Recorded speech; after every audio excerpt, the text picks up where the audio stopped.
Fikus and the Hidden Roots. Chapter 1. The Whispering Leaves. Fikus had always been different from the other children in his village. While most spent their afternoons racing through the fields or climbing the orchard trees, he preferred to sit quietly on the stone steps of his home, listening. Not to the chatter of people, nor to the songs of birds, but to something far softer, the rustling of leaves. In the corner of the courtyard, in an old clay pot, grew a fig tree. Its trunk was thin and twisted, its leaves broad and glossy. It had been there as long as Fikus could remember, older than even his grandfather's tales of when the village was young. The others called it nothing more than a plant, but Fikus swore it breathed differently, like it carried a secret inside. On warm evenings, when the air was still, he could swear he heard words hidden in the size of its leaves. Not loud enough to catch clearly, not strong enough to share with anyone else, only whispers, curling into his ears when no one was watching. Grow, listen, roots. He had told his mother once, but she only laughed and ruffled his hair. All trees speak, little one, she said. They speak with their shade, their fruit, their wood. You just have an imagination too big for your shoes. But Fikus knew it was more than imagination. One evening, just as the sun slipped behind the forest and the shadows stretched long across the village, the fig tree whispered again. The sound was clearer this time, as though the setting sun had unlocked its voice. Fikus leaned closer, holding his breath. Fikus, it said. His name. His very name, caught in the rustle of leaves. The boy stumbled back, his heart pounding. He stared at the tree, but it stood silent, swaying gently in the evening breeze as though nothing had happened. He rubbed his ears, then glanced at the pot it grew from. For the first time in years, he noticed something strange at its base. The clay was cracked, not from age, but from something carved into it. A pattern, spirals crossing like roots, with a small circle in the center. It had been hidden beneath dirt and moss, but now that he looked closely, the mark almost seemed to glow in the fading light. Fikus crouched, brushing the soil away with trembling fingers. The carved circle was warm, faintly humming, as if alive. His breath caught. He should have run to fetch his mother, or his grandfather, or anyone at all. But something deep inside told him this was meant only for him. He touched the circle. The courtyard fell silent. The air stilled. Even the crickets stopped their song. For a heartbeat, all of nature held its breath. Then, in a voice like wind rushing through 1,000 leaves, the fig tree whispered again. Fikus, listen. The forest calls. The boy's eyes widened. The voice was not outside, it was inside his head, echoing like the memory of a dream. He stumbled back again, his heart racing faster than ever before. From that moment, Fikus knew his life would never be the same. If you enjoyed this story, don't forget to subscribe to my channel so you won't miss more eerie and fascinating tales. Chapter 2. The Secret Beneath the Soil. That night, Fikus could hardly sleep. He lay on his straw bed, staring at the wooden beams above him while the fig tree's words echoed in his mind. The forest calls. What did it mean? How could a tree even speak? And why him, of all people? He rose before dawn, slipping silently past his mother, who was still asleep, and crept into the courtyard. The fig tree waited in the dim light, its branches shifting softly in the cool breeze. The carved symbol on the pot seemed to pulse faintly, as if alive. Fikus crouched down again, brushing away more dirt. His fingers traced the spirals and the circle, feeling the warmth beneath. Something tugged at him, curiosity mixed with fear. Listen, the tree whispered again, though this time it was more like a thought blooming inside his mind than a sound. Fikus hesitated. He had no tools but his hands. So he dug. The soil was cool, damp, and rich with the smell of earth. His fingernails grew dark with dirt as he dug deeper, pulling aside clumps of soil. To his surprise, the roots weren't ordinary. They shimmered faintly, veins of pale light pulsing within them like the glow of fireflies caught under the earth. His breath caught. Roots weren't supposed to glow. The deeper he dug, the stronger the hum grew, until it filled his ears like the steady beating of a drum. Then, suddenly, his fingers brushed against something hard. Not root, not stone, something smoother, colder. He pulled, straining, until the object emerged. It was a shard of clay, shaped like a fragment of a bowl, but etched with the same spiral patterns as the pot. The markings pulsed faintly, as though alive with the same light flowing through the roots. Fikus held it up. The instant his fingers fully closed around it, the world shifted. The courtyard blurred. The air thickened. His vision swirled like water rippling across a pond. For a dizzying moment, he felt himself falling, not down, but inward, as though he were being pulled into the very heart of the tree. And then, he was standing somewhere else. The ground beneath his feet was soft moss, glowing faintly. Around him rose towering trees, their trunks twisting endlessly upward, their roots sprawling like rivers of light across the forest floor. The air hummed, filled with voices, whispers upon whispers, countless and overlapping, like the murmur of an endless crowd. Who's there? Fikus asked, clutching the clay shard tightly. From the glowing roots at his feet, a voice rose, deep and ancient. Not frightening, but vast. Child of the village. Listener of leaves. You have found what was hidden. Fikus swallowed hard. Who are you? The roots pulsed with light. The voice answered, not from one place, but from everywhere. I am what has always been. Guardian of the forest. Keeper of roots. Once free, now bound. Your tree is my last vessel. Fikus's knees trembled. He wanted to run, but he couldn't move. His curiosity, stronger than fear, held him still. Why me? He whispered. The light grew brighter. Because you heard. Few can listen to the song beneath the soil. Fikus, danger stirs in the Wildwood. The shadow that once broke my roots rises again. You must choose, to ignore the call or to follow it. The vision flickered. The moss, the glowing trees, the voices, everything dissolved into darkness. Fikus gasped, stumbling back into his courtyard, the clay shard still glowing faintly in his palm. The fig tree stood silently before him, its leaves trembling in the morning breeze. But now, he knew for certain. It was no ordinary tree. And the forest was waiting for him. Chapter 3. A Friend from the Green. The day passed in a haze. Fikus tried to go about his chores, fetching water from the well, helping his mother sweep the courtyard, carrying baskets of apples from the orchard, but his mind refused to stay quiet. The clay shard burned softly in his pocket, warm against his thigh, like a secret heartbeat only he could feel. When night returned and the village fell silent, he slipped back into the courtyard. The moon hung pale above the rooftops, casting silver light on the fig tree. Its leaves stirred though the air was still, as though it had been waiting. Fikus placed his hand on the pot. The symbol glowed faintly in answer. I saw something, he whispered. I think it was you. Or, a part of you. The leaves trembled, and the voice filled his thoughts again, not loud, but steady, ancient, like water flowing over stone. You saw what remains of me. I am bound to this vessel, to these roots.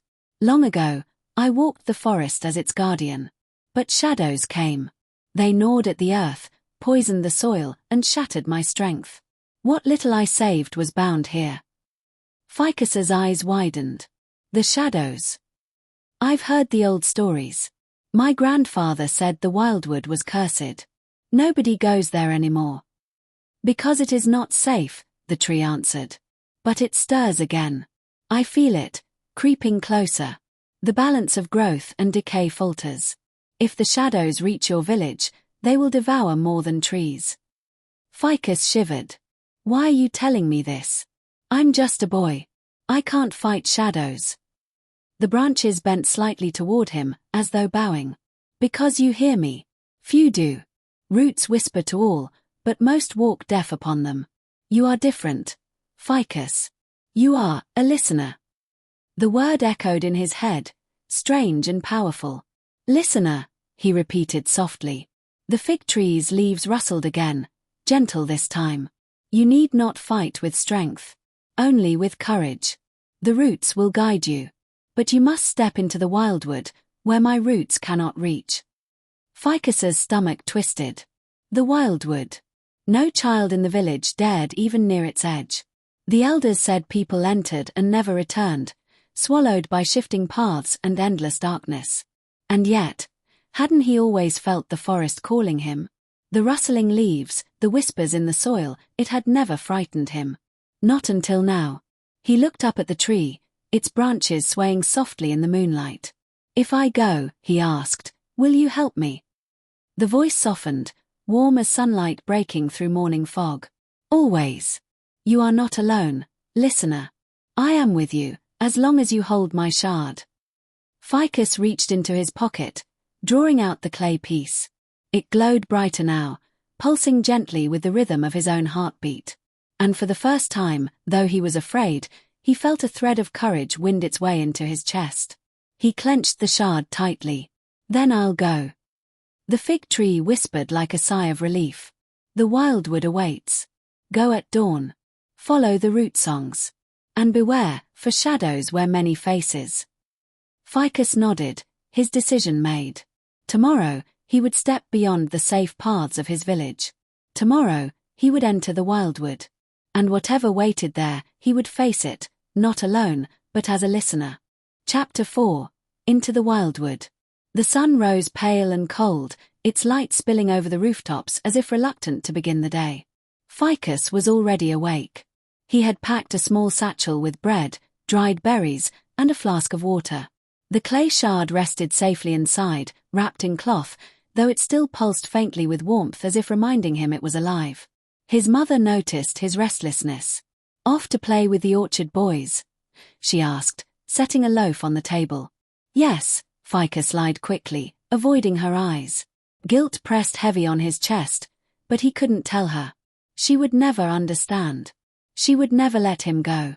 He slipped away just after breakfast, his steps quick and quiet. Beyond the fields and orchards, beyond the last huts of the village, the wildwood loomed. It was darker than the forest he knew, its trees taller, its canopy thicker, its shadows deeper. Even the birds avoided its edge. As Fikus drew closer, the air grew heavy, damp with the smell of moss and earth. His stomach tightened. He could turn back. He could forget the whispers, the shard, the promises of the fig tree. He could pretend to be an ordinary boy. But then he heard it. A faint humming. Low, steady, like music pressed into the ground itself. He knelt, pressing his hand to the soil. The sound vibrated faintly beneath his palm, soft notes rising and falling, weaving together like a song carried through roots. The fig tree's voice stirred in his mind. "Follow the song, listener. It will guide you." Fikus stepped into the wildwood. The air shifted instantly. The canopy swallowed the sunlight, leaving the forest floor bathed in dim green light. Roots twisted like serpents across the ground, and vines dangled from the branches above, swaying though no wind moved them. Every step echoed louder than it should, crunching leaves snapping like thunder in the stillness. The song of the roots guided him deeper. Sometimes it grew faint, sometimes strong, and he followed, weaving between gnarled trees and across shallow streams. Hours seemed to blur together. But as he pressed farther, the shadows changed. At first, they merely seemed longer than they should have been. Then, they began to move, stretching against the shapes of their trees. Once, Fikus swore he saw a shadow detach itself entirely, writhing across the ground before melting back into the soil. His chest tightened. His legs wanted to run. But he gripped the shard in his satchel, and the pulsing warmth steadied him. At last, he reached a clearing. The ground was bare, save for a blackened stump at its center. The stump was charred, its roots twisted and brittle, as though the life had been sucked out of it. The root song faltered here, breaking into silence. Fikus knelt, touching the soil. Cold. Empty. Wrong. That was when he felt it. A chill swept over him, sharper than any wind. The shadows thickened at the edges of the clearing, curling inward like smoke. The air darkened. And from the gloom, a shape emerged, tall, cloaked, its form shifting like it was woven from mist and ash. The figure's face was hidden, but its voice was clear, deep, and smooth like oiled stone. "Ah! The listener." Fikus's blood froze. He stumbled back. Who are you?" The figure tilted its head. The shadows bent toward it like loyal dogs. "I am the one who tends what others fear," it said. "The keeper of shadows. And you, child, have walked too far into my garden. Fikus's heart pounded. He wanted to run, but his legs refused to move. The keeper's presence pressed down on him like a weight. You carry something that is not yours, the figure continued, its gaze fixed on the satchel. A shard of the old root. Give it to me, and I will grant you safety. Power, even. You need not wander lost in a forest that does not care for you. The shard burned hotter, as though warning him. Fikus's throat was dry. He shook his head, though fear clawed at him. It doesn't belong to you either. The keeper's voice darkened, heavy as storm clouds. Bold. Foolish. But bold. The shadows surged closer, curling around the clearing like waves of ink. The air grew cold enough to bite his skin. And for the first time, Fikus understood, this was not just a cursed forest. Something lived here. Something hungry. Chapter 5, The Keeper of Shadows. The shadows closed in, curling like smoke around the clearing. Fikus gripped his satchel, heart hammering against his ribs.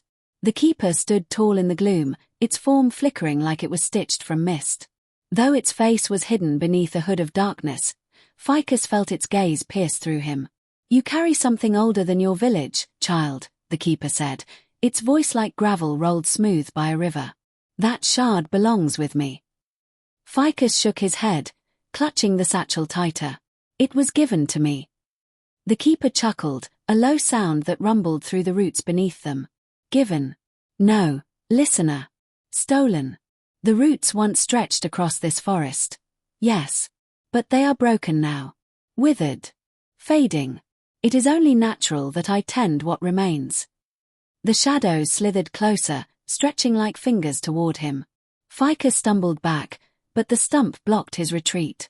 You are frightened, the keeper said softly. You should be.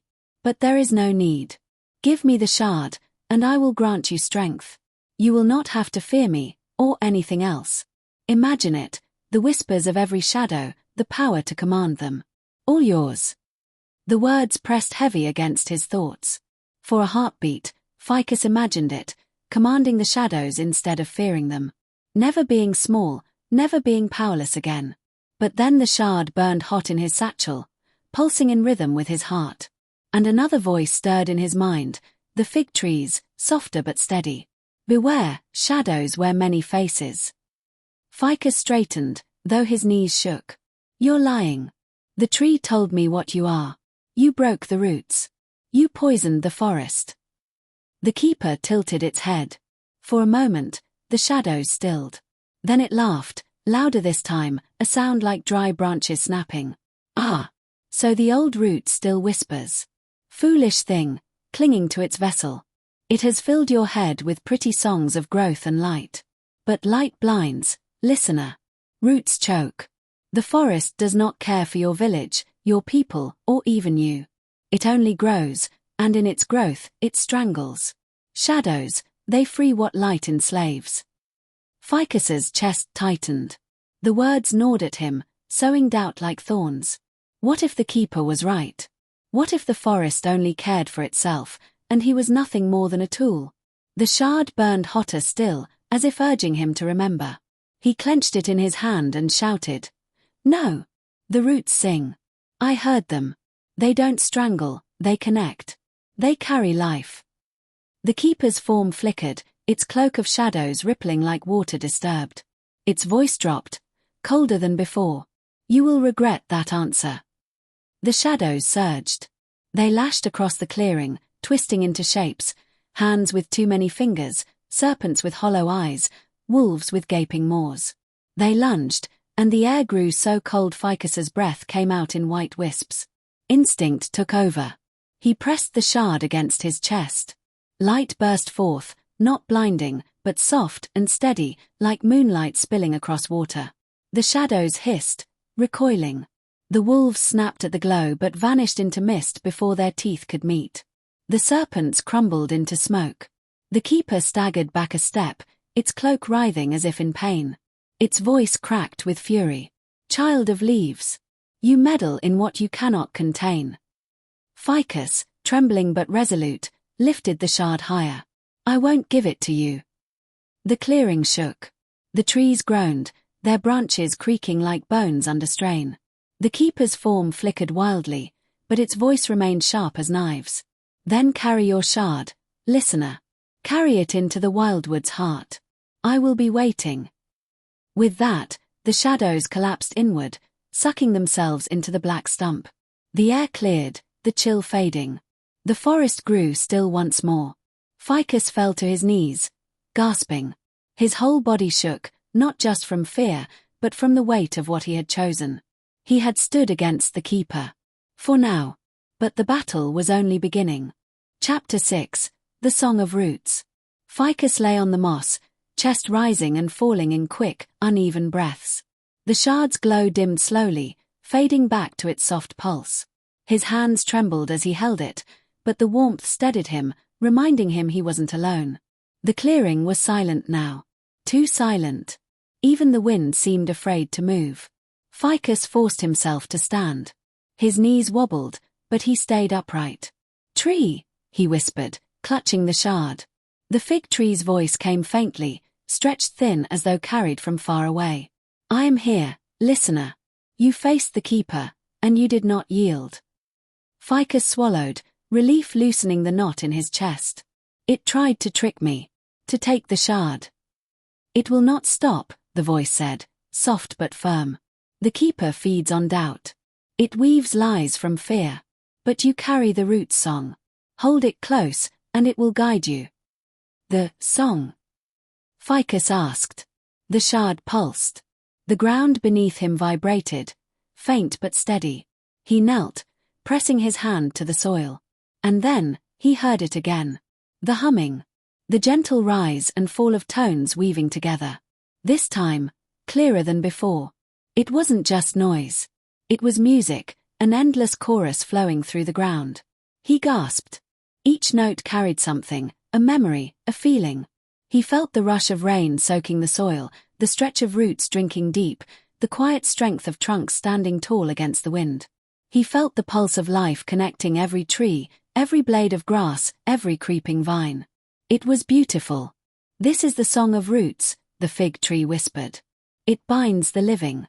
It carries the memory of all who have grown, and all who will grow. It is the voice of the forest itself. You, listener, can hear what others cannot." Fikus's eyes stung. It was too much, too big for him. He was just a boy. How could he carry something so vast? As if sensing his doubt, the fig tree's voice softened. "Do not fear the song. It does not ask you to control it, only to listen. To remember. That is your gift." Fikus wiped his face, nodding. "Then I'll keep listening." The root song shifted. The tones deepened, pulling like a current, urging him forward. His path was clear, deeper into the Wildwood, toward the heart of the forest. He set off, step by step, following the song. The trees grew taller, their roots thicker, weaving across the ground like veins of light and shadow. The air thickened with mist, and faint glimmers flickered between the branches, like sparks or fireflies that refused to hold still. At times, he thought he heard voices in the song, snatches of words not his own. A mother singing to her child. The laughter of a boy chasing his dog. The prayer of an old man planting seeds. All voices carried by the roots, all tied to the same living web. But not all voices were kind. Now and then, the song fractured, notes bending, sour and twisted. Whispers crept in, low and mocking. "The forest doesn't care for you.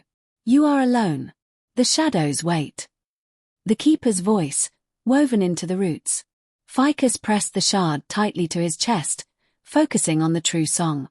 The warmth drowned out the lies, carrying him forward. Hours passed. The forest thickened until the path vanished completely. Still, the song guided him, carrying him through brambles, across streams, and into a hollow where the earth opened wide. There, the root song rose loud and strong, thrumming like the beat of a great drum. The roots themselves glowed faintly, weaving into a vast network beneath the soil. Fikus knelt, overwhelmed, as the voices swelled together in harmony. And then, a single clear voice broke through the chorus. "Listener, the village weakens. The shadows spread. You must hurry." Fikus froze. His village. His mother. His friends. The shard pulsed urgently in his hand. The fig tree's voice whispered once more, strained but determined. You carry the song now. Only you can plant its seed where the roots are broken. Only then will the shadow's grip be broken. But time runs thin. Fikus's heart pounded. He looked into the glowing hollow, the vast network of roots singing beneath him. And he understood. This was no longer only his journey. The shadows were already reaching for home. He tightened his grip on the shard. He would not let them take everything he loved. He would follow the song, wherever it led. Chapter 7. The Village in Peril. The moment the fig tree's warning reached his ears, Fikus ran. His legs carried him faster than he thought possible, the shard clutched tight in his hand. The forest blurred past, gnarled roots, twisting vines, streams that splashed his ankles. The root song surged louder, urging him onward, each note like a drumbeat driving his feet. He broke through the tree line just as dusk settled over the village. At first glance, everything looked the same. Smoke curling from chimneys, lanterns glowing faintly along the lanes. But something was wrong. Terribly wrong. The colors were gone. The houses, the fields, even the sky, everything was faded, drained into dull shades of grey. The orchard trees stood brittle, their branches sagging like they hadn't felt sunlight in years. And the people. Fikus's stomach twisted. They moved slowly, like sleepwalkers. His neighbor, old Mora, shuffled past him with a basket of apples so pale they looked carved from ash. Her eyes were empty, staring at nothing. She did not greet him. She didn't even seem to see him. Mora. Fikus whispered. But she didn't answer. He darted to the square. Children played there every evening, but now they sat on the fountain's edge, silent and still. One boy's ball rolled from his hands, bumping against Fikus's foot, but the boy didn't move to chase it. He just stared blankly ahead. Mother! Fikus cried, sprinting toward his house. He found her at the table, kneading dough with slow, mechanical motions. Her eyes were glazed, her face pale as stone. Mother, it's me. Fikus grabbed her hands, but she did not react. Her movements continued, as if he weren't even there. The shard pulsed hot in his palm, and the fig tree's voice whispered urgently. The shadow drains them. It eats their memory, their color, their spirit. Soon, they will be nothing but husks. Fikus's breath caught. No, I won't let it. The air thickened. A chill swept through the house. Fikus spun, and there, pooling in the corners, sliding along the walls, was shadow. Black, formless, creeping like spilled ink. It stretched toward his mother's feet. Fikus clutched the shard tight. Light burst forth, spilling across the floor. The shadows hissed, retreating, but they did not vanish. They lingered at the edges, swirling, watching. A laugh echoed through the walls, low, cruel, familiar. Listener. The keeper's voice filled the house, though its form was not yet visible. You left your village unguarded. And now it is mine. Fikus's stomach turned. He stumbled back, his mother still kneading the lifeless dough beside him. You can't have them, he shouted. I won't let you. The shadows pulsed, writhing across the walls. They are already mine. Their roots are cut. Their colors drained. They do not even remember you. As if to prove it, his mother looked at him for the first time, but her gaze was hollow. She tilted her head as though he were a stranger, then returned to her empty task. Fikus's chest cracked with pain. He wanted to scream, to shake her, to make her remember. But the shard's warmth steadied him. There is still time, the fig tree whispered. But not much. To free them, you must plant the seed where the roots are broken. Only there will the song flow again. Fikus wiped his face with his sleeve, nodding through the sting of tears. Then tell me where. The shadows swirled, coiling into the shape of a face on the wall. The keeper's voice sharpened, slicing through the room. You will not make it, child. Even if you find the hollow, you will fall. Your village will forget you. Your name will be nothing. Shadows are patient. Shadows endure. Fikus lifted the shard high, light spilling brighter, chasing the dark from the room. He glared at the keeper's flickering face. "Then I'll endure too." The face hissed, twisting into smoke. The shadows shrank, melting back into the cracks of the house. The air lightened slightly, but the greyness remained. His mother kept kneading, empty and lost. Fikus clenched his fists. His path was set now. If he failed, the village would wither into nothing. If he succeeded, maybe, just maybe, he could bring them back. The shard pulsed, and the root song whispered faintly, calling him back to the Wildwood.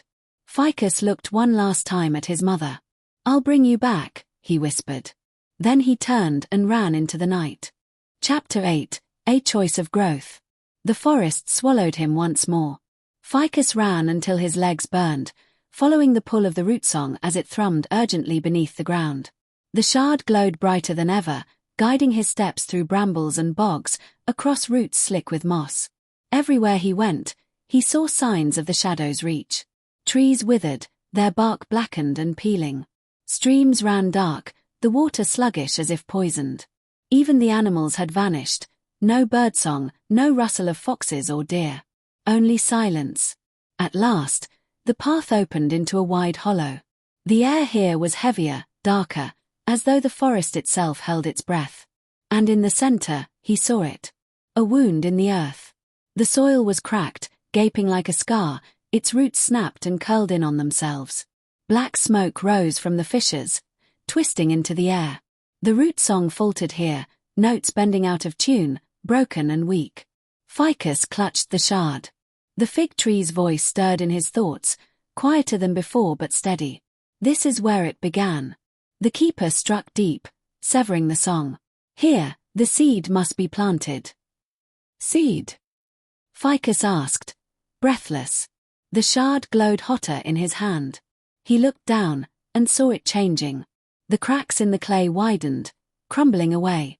Beneath, something gleamed, not clay, not stone, but a small, glowing seed, warm as fire and pale as moonlight. Fikus's breath caught. The shard had been protecting this all along. The seed of roots, the fig tree whispered. All that remains of my strength. If it takes hold, the song will flow again, and the shadows will break. But... The voice faltered. But what? Fikus demanded. But it requires a sacrifice. The seed will not root without life to anchor it. It must be given freely. A part of you must stay here. Fikus's heart stumbled. Stay? What do you mean? The hollow seemed to darken, the shadows thickening as if they listened. The fig tree's voice softened, sorrowful. If you plant it, you will not leave unchanged. Your roots will tie to this place. Your life will feed the seed, and the seed will grow. Perhaps you will never return to your village. Perhaps you will not return at all. Fikus staggered back, clutching the seed tight. His chest ached. He thought of his mother, kneading bread with hollow eyes. Of the children sitting silent at the fountain. Of his neighbors moving like ghosts through grey streets.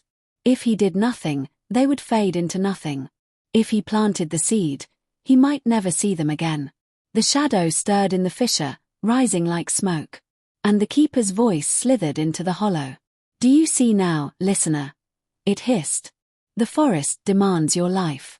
Your precious root only feeds on sacrifice. Give me the seed instead. I will free your village without taking you from it. The words struck like knives. For a heartbeat, Fikus wanted to believe them. He wanted to go home, to hug his mother, to laugh with the other children. To live. But then he remembered the song of roots, how it had carried laughter, prayers, and memories. How it had felt alive, connected. The keeper's words were smooth, but they were empty. Shadows only devoured. Fikus's hand shook, but his grip on the seed tightened. I won't give it to you, he whispered. The keeper's laugh split the hollow, cruel and echoing. Then give yourself to the dirt, foolish child. See how your precious forest rewards you. The shadows swelled, closing in from every side. The earth groaned. Fikus pressed the seed to his chest, tears stinging his eyes. If that's what it takes to bring them back, then I'll do it. The seed flared bright, a burst of light against the darkness. The ground trembled. Roots stirred, reaching from the fissure like hands desperate for the gift he carried. Fikus dropped to his knees, pressing the seed into the broken soil. The hollow erupted with light. Chapter 9, Roots of Light. The moment Fikus pressed the seed into the fissure, the earth shuddered. A brilliant glow poured from the soil, searing through the hollow like fire caught in crystal. The cracked roots twitched, then surged to life, glowing veins spreading outward in all directions. The shadows recoiled instantly. They hissed, twisting into frantic shapes, hands, beasts, faces snarling in rage as the light burned through them. But they didn't retreat. They surged instead, lunging at the seed as if to smother it. Fikus staggered back, shielding his face from the blinding glow. The ground beneath him split open, roots bursting upward in spirals of radiant light. They wrapped around the fissure, weaving into a lattice, shielding the seed. The keeper's voice thundered across the hollow, deeper than before, like a storm tearing through stone. "No! This forest is mine." From the smoke, the keeper rose, taller, darker, its cloak of shadows stretching to the treetops. Its hooded face flickered like a void, and where its hand should be, only claws of smoke lashed outward. Fikus's heart nearly failed. The shard was gone, given to the soil. He had no shield now. But the roots beneath his feet pulsed with light, and he felt the song surging inside him, louder than ever before. "Not gone," the fig tree's voice whispered from the roots. "Not alone. You carry us still. Sing, listener. Let the song flow through you." The shadows struck.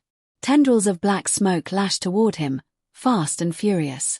Fikus threw out his hands instinctively, and light erupted from his palms, spilling in waves. The shadows screamed, evaporating into mist where the glow touched them. Fikus gasped.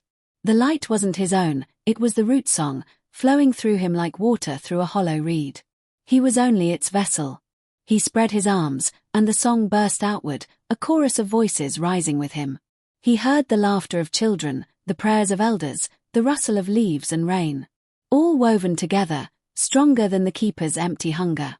The roots surged higher, bursting from the ground, wrapping around the keeper's form.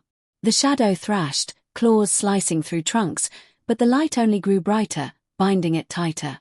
"You are nothing," the keeper roared, its voice cracking like splitting stone. "A child. A fleeting name. You cannot stand against me."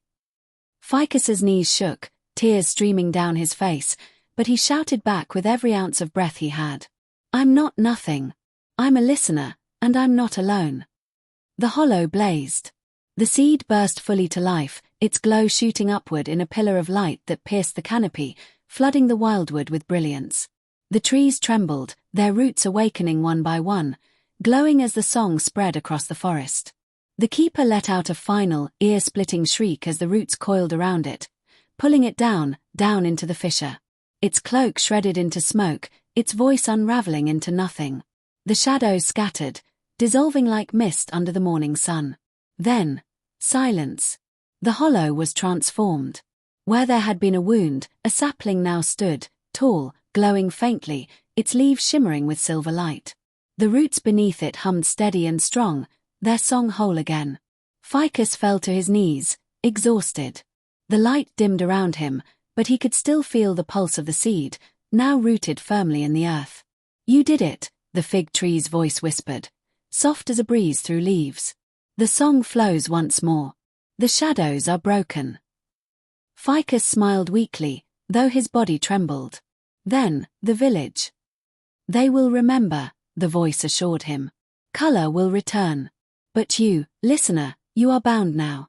Part of your roots will remain here, always." Fikus placed a hand on the new sapling's trunk. Warmth spread through him, not painful, not heavy, but deep, like belonging. He felt its song joining his heartbeat, a bond that would never break. The battle was over. But his journey was not. Chapter 10, The Eternal Whisper. The wildwood was quiet now, but alive. Trees stretched tall and strong, their leaves glittering under the first light of dawn. The root song hummed beneath the soil, steady and endless, carrying memories, laughter, and whispers of every living thing. Fikus walked slowly back toward the village. Each step felt lighter, though he still felt the bond to the sapling in the hollow deep in his chest, a reminder that part of him would always remain in the forest. As he reached the edge of the village, he saw it transform before his eyes. Colors returned, warm ochres, greens, and blues painting the cottages, the orchards, and the fields. Smoke spiraled upward from chimneys, bright and golden under the rising sun. And the people. They blinked, startled, as if awakening from a deep dream. Mora looked at him, eyes clear, a smile trembling on her lips. Children ran to him, laughing, tugging at his sleeves, asking where he had been. Fikus smiled softly, brushing dirt from his hands. "I've been listening," he whispered. His mother appeared, her eyes shining with relief. She wrapped him in a tight embrace, whispering his name over and over. Fikus pressed his cheek to hers, feeling the warmth of home again. But even in the joy, he felt the pull, the quiet, steady pulse of the roots beneath the wildwood, the song still singing inside him. He knelt briefly, pressing a hand to the soil as if greeting an old friend. "You did well, listener," the fig tree whispered in his mind. "The song flows again. The forest is safe. For now. And you, child, are forever part of its story." Fikus rose, looking across the village.